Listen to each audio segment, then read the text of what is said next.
توانائی دیتی ہے, پورا مضمون باندھا ہے. اعلیٰ حضرت کہتے ہیں بہروپیہ تھا, مداری, روپ بدل بدل کے دکھایا کرتا تھا, بادشاہوں سے انعام لیتا تھا.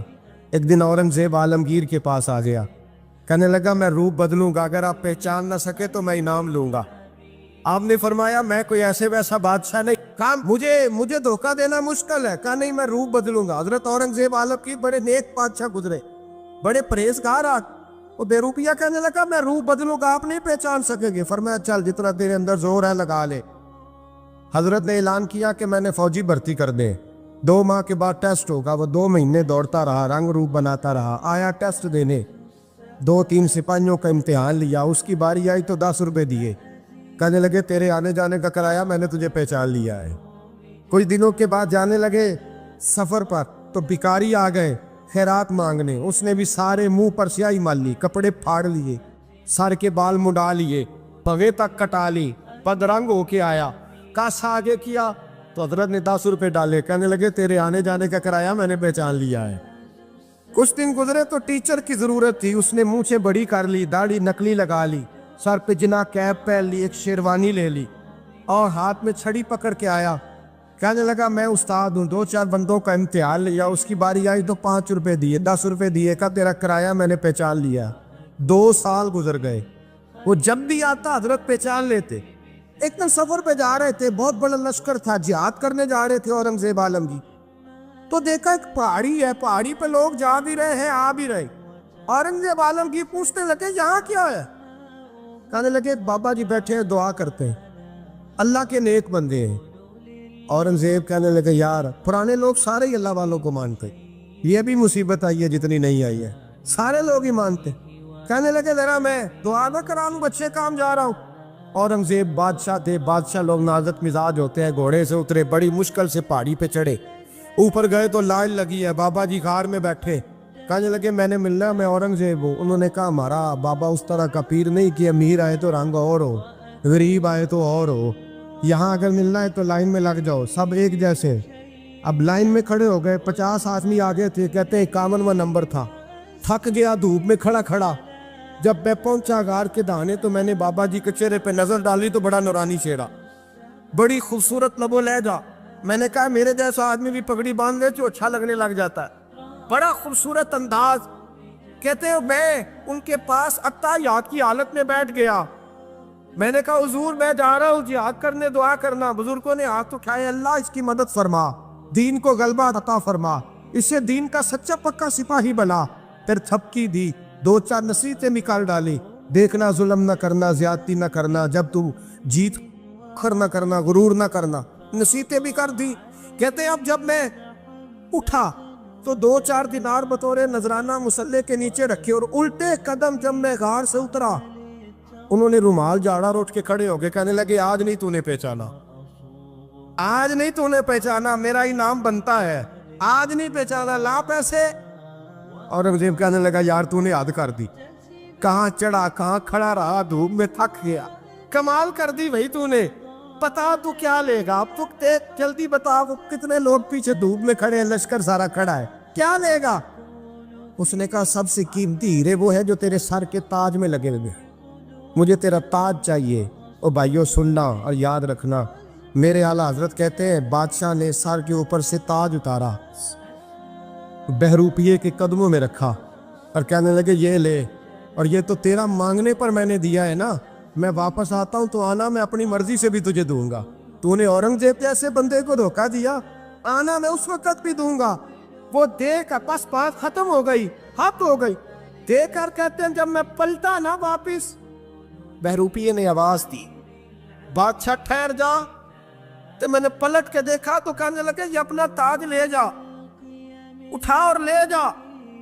میں نے کہا 2 سال بیت گئے تجھے محنت کرتے, آج قابو آیا تو لے جاؤ. کہنے لگا لے جا, مسئلہ سمجھ میں آ گیا. میں نے کہا مجھے بھی تو سمجھانا. کہتے ہیں وہ پھوٹ پھوٹ کے رویا, اس کی آنکھیں برس پڑی, سیلاب کی طرح آنسو بہہ نکلے, تڑپا.